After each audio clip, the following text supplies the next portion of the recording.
बिस्मिल्लाहिर्रहमानिर्रहीम। Welcome students, उम्मीद करता हूँ आप सब खैरियत से होंगे। बच्चों, आज हम chapter 5 work, energy and power के तमाम न्यूमेरिकल प्रॉब्लम को सॉल्व करेंगे। हमारे पास बेटा पहला न्यूमेरिकल है, a force of 20 newton acting at an angle of 60 degree to the horizontal is used to pull a box through a distance of 3 metre across the floor. How much work is done. आपको कहा जा रहा है एक box है जिसके ऊपर बेटा फोर्स अप्लाई हो रही है 60 डिग्री के ऊपर, और टोटल जो फोर्स है वो 20 न्यूटन है। आपने वर्क डन फाइंड आउट करना है। फोर्स गिवन है, डिस्टेंस गिवन है, एंगल गिवन है, वर्क डन फाइंड आउट करना है। तो बेटा वर्क डन का फार्मूला हमने इस चैप्टर में पढ़ा था, W is equal to F D cos theta. Force put करेंगे, डिस्प्लेसमेंट पुट करेंगे और कॉस थीटा पुट करेंगे तो बेटा वर्क डन आ जाएगा हमारे पास 30 जूल, और यही हमारे पास रिक्वायर्ड आंसर था। नेक्स्ट है बेटा हमारे पास, a body moves a distance of 5 metre in a straight line under the action of force of 8 newtons. If the work done is 20 joule, find the angle which the force makes with the direction of motion of the body. आपको कहा जा रहा है बेटा एक body जो है वो मूव करती है 5 metre distance in straight line, और 8 न्यूटन की जो फोर्स है उसके ऊपर अप्लाई होती है, और अगर वर्क डन 20 जूल है तो आपने एंगल फाइंड आउट करना है कितना एंगल होगा। मतलब गिवन डाटा में फोर्स गिवन है, डिस्प्लेसमेंट गिवन है, वर्क डन गिवन है, आपने एंगल फाइंड आउट करना है। और वही वाला formula W is equal to F D cos theta. यहाँ पर वर्क डन भी गिवन है, फोर्स भी गिवन है, डिस्प्लेसमेंट भी गिवन है, और कॉस थीटा को हम ऐसे ही रहने देंगे। 20 इधर ही रहेगा बेटा, 8 को 5 से मल्टीप्लाई करेंगे तो 40, और 40 उधर जाके जब डिवाइड होगा तो बेटा आ जाएगा 0.5, और बेटा कॉज इधर आके इनवर्स होगा, कॉज इनवर्स 0.5 करेंगे कैलकुलेटर पर तो आंसर आएगा बेटा हमारे पास 60 डिग्री, और यही हमारे पास रिक्वायर्ड आंसर था। थर्ड न्यूमेरिकल है बेटा हमारे पास, a engine rise 100 kg of water through a height of 80 metre in 25 seconds. What is the power of the engine. आपको कहा जा रहा है कि एक इंजन जो है वो 100 केजी वाटर को जमीन से 80 मीटर ऊपर लेकर जाता है 25 सेकंड में। आपने इंजन की पावर फाइंड आउट करनी है। मैस गिवन है बेटा टोटल 100 केजी, हाइट गिवन है 80 मीटर, टाइम गिवन है 25 सेकंड्स। पावर फाइंड आउट करनी है। आप कहेंगे सर पावर का तो फार्मूला होता है P is equal to W over T, लेकिन आपकी बुक में बेटा इस टॉपिक में हमने समझा था कि वर्क जो बेटा पावर होती है वो potential energy divided by time के भी इक्वल होती है। मतलब वर्क डन हमारे पास पोटेंशियल एनर्जी के इक्वल हो सकता है वर्क एनर्जी प्रिंसिपल के अकॉर्डिंग। तो हम पावर का फार्मूला लिखेंगे P is equal to mgh divided by T। Mass given है 100, जी ग्रेविटेशनल एक्सेलरेशन कांस्टेंट होती है 10, हाइट जो है बेटा वो 80 है, डिवाइडेड बाय 25 करेंगे तो बेटा इंजन की पावर आ जाएगी 3200 वाट, और यही हमने फाइंड आउट करना था। नेक्स्ट है बेटा fourth numerical, a body of mass 20 kg is at rest. A 14 Newton force act on it for 5 seconds. What is the kinetic energy of the body at the end of this time? आपको कहा जा रहा है एक body जिसका मास जो है वो 20 kg है और वो रेस्ट पर थी, हमने उसके ऊपर फोर्स लगाई 40 न्यूटन 5 सेकंड के लिए, तो बेटा उसकी काइनेटिक एनर्जी कितनी होगी ये हमने फाइंड आउट करना। गिवन में बेटा मास गिवन है 20 kg, फोर्स बेटा हमारे पास 40 न्यूटन गिवन है, और टाइम बेटा 5 सेकंड गिवन है। काइनेटिक एनर्जी फाइंड आउट करनी है। काइनेटिक एनर्जी का फार्मूला होता है 1/2 mv²। लेकिन इस केस में ना ही बेटा हमारे पास एक्सेलरेशन है और ना ही बेटा वेलोसिटी है, तो बेटा पहले वेलोसिटी का formula Vf is equal to V I plus A T, यानी v is equal to U plus A T, और एक्सेलरेशन फाइंड आउट करेंगे F is equal to M A से। यहाँ से एक्सेलरेशन का फार्मूला बनता है A is equal to F over M. यहाँ पर बेटा एक्सेलरेशन आएगी, फोर्स है 40 और मास है 20, तो बेटा एक्सेलरेशन आ गई 2 metre per second square. Final velocity निकालने के लिए इनिशियल वेलोसिटी पहले वो रेस्ट पर था तो इनिशियल वेलोसिटी 0 है, एक्सेलरेशन हमारे पास बेटा 2 थी, टाइम बेटा 5 था, तो वेलोसिटी आ गई 10 मीटर पर सेकंड।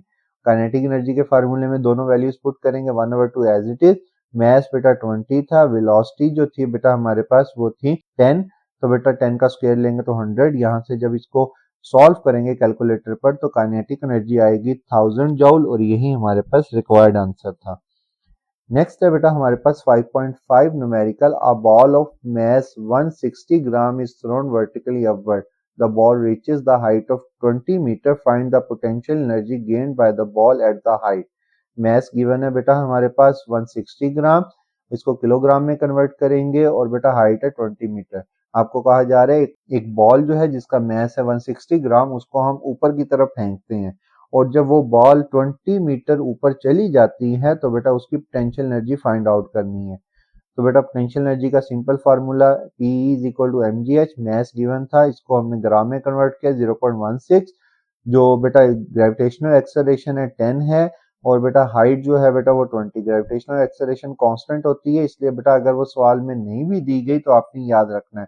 तो पोटेंशियल एनर्जी आ जाएगी हाईएस्ट पॉइंट के ऊपर बेटा 32 जूल और यही हमारे पास रिक्वायर्ड आंसर था। नेक्स्ट है बेटा हमारे पास 5.6 numerical, a 0.14 kg ball is thrown vertically upward with an initial velocity of 35 metre पर second. Find the maximum height reaches bye the ball. आपको कहा जा रहा है बेटा एक बॉल को बेटा हम वर्टिकली अपवर्ड फेंकते हैं, इस वेलोसिटी के साथ आपने बताना है कितनी हाइट वो कवर करेगी, मतलब अगर हम इस स्पीड से उसको फेंकते हैं तो कितना वो ऊपर तक जाएगी। मैस आपको दिया गया, इनिशियल वेलोसिटी आपको दी गई है, फाइनल वेलोसिटी डेफिनेटली जब हाईएस्ट पॉइंट पर जाएगी तो फाइनल वेलोसिटी 0 हो जाएगी। आपने मैक्सिमम हाइट फाइंड आउट करनी है। ये बेटा इक्वेशन है 2s is equal to V F square minus V I square, लेकिन बेटा हमने क्या किया है यहाँ पर इनिशियल वेलोसिटी को u से रिप्रेजेंट किया है, इसलिए बेटा ये बन जाएगी फाइनल वेलोसिटी का square is equal to initial velocity का square minus 2gh।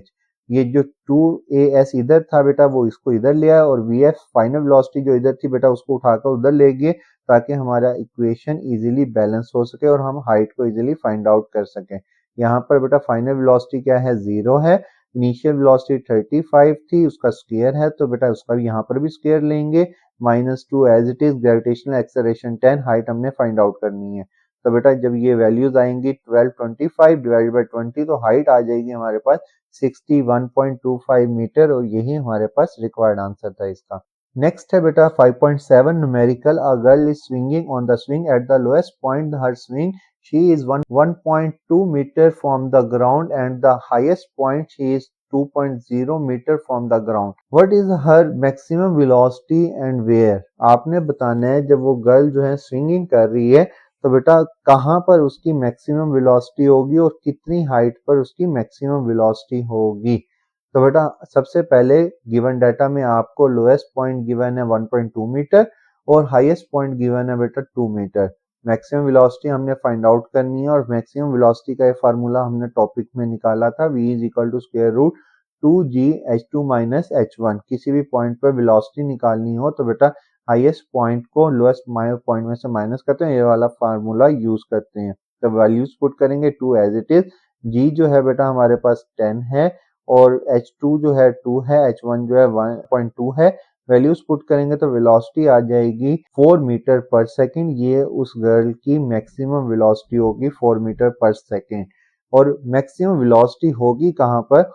The maximum velocity 4 meter per second occur as the lowest position of the swing, क्योंकि बेटा जैसे जैसे आप स्विंग करते हुए नीचे आते हैं ग्रेविटेशनल एक्सेलरेशन आपकी वेलोसिटी को इंक्रीज करती रहती है, तो बेटा लोएस्ट पॉइंट के ऊपर आपकी वेलोसिटी जो होगी वो मैक्सिमम होगी। नेक्स्ट है बेटा हमारे पास 5.8 numerical, a person pushes a lawn mower with the force of 50 newton making an angle of 45 degree with the horizontal. If the mover is moved through a distance of 20 meter, how much the work is done? आपको कहा जा रहा है ये lawn mover जो है ये हमारे पास इसके ऊपर फोर्स लग रही है 50 न्यूटन, डिस्टेंस कवर किया बेटा 20 मीटर और एंगल जो बन रहा है बेटा इसके साथ इसका वो 45 डिग्री है। आपने वर्क डन फाइंड आउट करना है, एफ डी कॉस थीटा का फार्मूला यूज करेंगे। एफ जो है बेटा 50 है, डिस्टेंस 20, कॉस 45 डिग्री के इक्वल है। जब हम इसको कैलकुलेटर पे सॉल्व करेंगे तो वर्क डन आ जाएगा बेटा हमारे पास 707 जूल और यही हमने फाइंड आउट करना था। नेक्स्ट है बेटा हमारे पास 5.9 numerical, calculate the work done in pushing a 5 kg box up a frictionless inclined plane 10 meter long that makes an angle of 30 degree with the horizontal. आपको कहा जा रहा है कि एक बॉक्स है जिसके ऊपर कोई फ्रिक्शन नहीं है, आपने बेटा इसको मूव करना है और आपने total work done find out करना है। इसका एंगल आपको गिवन है 30 डिग्री, मतलब ये वाला एंगल जो है 30 डिग्री है, टोटल लेंथ जो है 10 मीटर है और मास जो है इस बॉक्स का वो है बेटा 5 kg। वर्क डन का वही फार्मूला इस चैप्टर में हमने कहा था, जब भी कोई चीज बेटा जमीन से ऊपर की तरफ जाती है तो वर्क डन जो है वो पोटेंशियल एनर्जी के फॉर्म में स्टोर होता है। तो यहाँ पर वर्क डन जो है बेटा हमारे पास इक्वल होगा mgh के इक्वल, लेकिन बेटा हमारे पास h गिवन नहीं है। तो h फाइंड आउट करने के लिए हम फार्मूला यूज करेंगे h is equal to L sine theta. और यहाँ पर बेटा पहले h फाइंड आउट करेंगे, लेंथ हमारे पास 10 है, साइन 30 डिग्री जो है बेटा जब वैल्यूज पुट करेंगे इसके कैलकुलेटर में तो बेटा वैल्यू आएगी h की 5 मीटर। तो बेटा अब हमारे पास h भी आ गया, g भी है, m भी है। तो बेटा W इज इक्वल टू पहले हमारे पास मैस, उसके बाद ग्रेविटेशनल एक्सेलरेशन, उसके बाद हाइट। तो बेटा टोटल वर्क डन आ जाएगा हमारे पास 250 जूल। और ये हमारे पास इस क्वेश्चन के पहले पार्ट का आंसर था। नेक्स्ट पार्ट में बेटा कहा गया है lifting the box vertically up from the ground to the top of the incline plane. अब आपको कह रहे हैं कि अगर हम नीचे से ऊपर की तरफ लेकर जाएं जब कितना वर्क डन लगेगा, तब बेटा हमारे पास गिवन हाइट जो थी बेटा वो हमारे पास 5 मीटर थी। तो बेटा हम यहाँ पर वर्क डन के फार्मूले में mgh में वैल्यूज पुट करेंगे तो बेटा हमारे पास यहाँ पर भी आंसर आएगा 250 जूल। नेक्स्ट है बेटा 5.10 numerical, a box of mass 10 kg is pushed up along a ramp 15 meter long with the force of 80 Newton. If the box rises up a height of 5 meter, what is the efficiency of the system? आपको कहा जा रहा है बेटा एक box है जिसका mess जो है 10 kg है, उसको हम रैंप 15 मीटर लॉन्ग रैंप के ऊपर पुश करते हैं 80 न्यूटन फोर्स से। आपने बेटा एफिशिएंसी फाइंड आउट करनी है टोटल। गिवन डाटा में आपको मैस दिया गया है, लेंथ दी गई है, फोर्स दी गई है और हाइट भी दी गई है। बेटा एक चीज यहाँ पर बच्चे कंफ्यूज होते हैं, लेंथ और हाइट में डिफरेंस नहीं करते। अगर मैं आपको इस डायग्राम से समझाऊं तो बेटा ये टोटल लेंथ थी इस रैंप की और ये टोटल बेटा हाइट थी इस रैंप की। तो बेटा हाइट और लेंथ में डिफरेंस करना है रैंप का जब भी डिस्कशन हो। तो बेटा यहाँ पर बेटा हमारे पास एफिशिएंसी निकालने के लिए useful work divided by input, मतलब output divided by input multiply by 100। अब यहाँ पर बेटा हमारे पास यूजफुल वर्क जो है वो पोटेंशियल एनर्जी के इक्वल है mgh, तो वो निकलेगा बेटा हमारे पास 500 जूल। और इनपुट जो था बेटा वो हमने फोर्स जो लगाई थी और जितनी लेंथ पे लगाई थी तो बेटा वो आया था 1200 जूल। तो एफिशिएंसी आई बेटा हमारे पास 500 डिवाइडेड बाय 1200 मल्टीप्लाई बाय 100, मतलब 41.6% हमारे पास उसकी एफिशिएंसी आई। हमारी बुक में गिवन है 41.7%, तो बेटा ये अप्रोक्सीमेटली इक्वल है। नेक्स्ट न्यूमेरिकल है बेटा हमारे पास 5.11, a force of 600 newton act on a box to push a 5 metre in 15 second, calculate the power. यहाँ पर बेटा आपको फोर्स दी गई है, डिस्टेंस दिया गया, टाइम दिया गया, पावर हमने फाइंड आउट करनी है। पावर का फार्मूला होता है बेटा work done divided by time.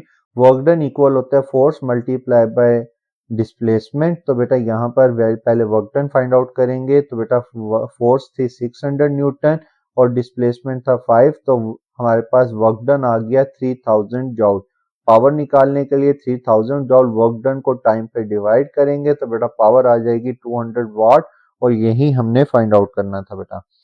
Next है बेटा 5.12 numerical, a 40 kg boy runs upstair 10 meter high in 8 second, what power he develop. बेटा इस न्यूमेरिकल में आपको कहा जा रहा है एक लड़का जिसका मैस 40 kg है, वो 10 मीटर हाई स्टेयर्स पर जाता है 8 सेकेंड के अंदर, उसने कितनी पावर जनरेट की। मैस दिया गया, हाइट दिया गया, टाइम दिया गया। पावर का फार्मूला वही जो हमने पहले यूज किया था, power is equal to mgh divided by T. मैं दोबारा बता रहा हूँ बेटा, पावर इक्वल होती है work done divided by time.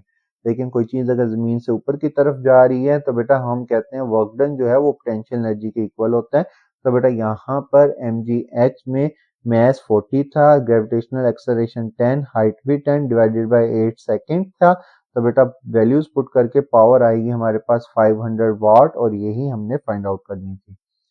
Next है बेटा हमारे पास 5.13 न्यूमेरिकल, लास्ट न्यूमेरिकल ग्राफ वाला। इसमें कहा जा रहा है a force act to a distance L on a body. अब इसके दो पार्ट हैं, पहले इस लाइन को बेटा ड्रॉ कर लेते हैं। एक्स एक्सिस में बेटा डिस्प्लेसमेंट लिया, फोर्स वाई एक्सिस में ली। यहाँ पर बेटा 0, 1L, 2L, 3L, 4L। अब पहले पोर्शन में कहा गया है फोर्स F एक्ट कर रही है डिस्टेंस L के ऊपर, मतलब F और L का ये ग्राफ हम यहाँ पे बना लेंगे।